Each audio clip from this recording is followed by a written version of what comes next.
تاسې ویډیو ودروئ او وګورئ چې که چیرې له 28 سره یو جمع کړو څو کېږي. بیا وګورئ چې که چیرې له 28 سره 10 جمع شي نو څو کېږي.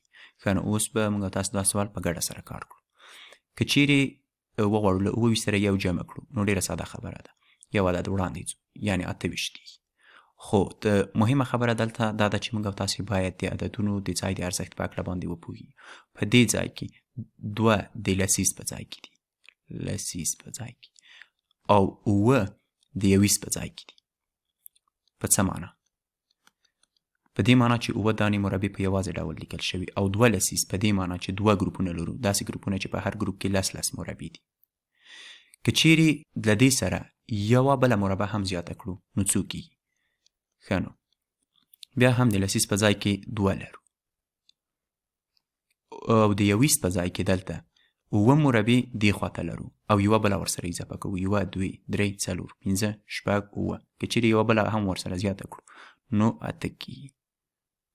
28 جمع 1 مساوي کېږي له 28 سره. که چیرې د بل سوال ته راشو، په دې سوال کې 2 د لسیز په ځای کې دي او 9 د یویز په ځای کې دي. جمع 10 دلته بیا هم یو ده، خو دا یو دا ځل د لسیز په ځای کې ده.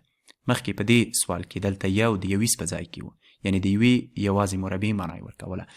خو دلته یو د لسیز په ځای کې دی، په دې معنا چې یو ګروپ لرو، داسې ګروپ چې په دې ګروپ کې 10 دانې مربع دي. د لسیز په ځای کې ده، دلته به ورسره ولیکو، او 0 د یویز په ځای کې ده. ښه نو که چیرې وغواړو دا سره جمع کړو زموږ ځواب څو کېږي؟ یو لسیز دلته دی، 2 لسیز دلته دی، 3 لسیز،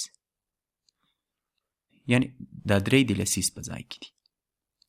او د یویز په ځای کې دلته موږ 9 دانې مربع لرو چې په یوازې ډول لیکل شوي، 1 2 3 4 5 6 9 او دې خواته کومه بله مربع نه لرو نو 9 په خپله لیکو. ښه نو 28 جمع 10 29 کېږي.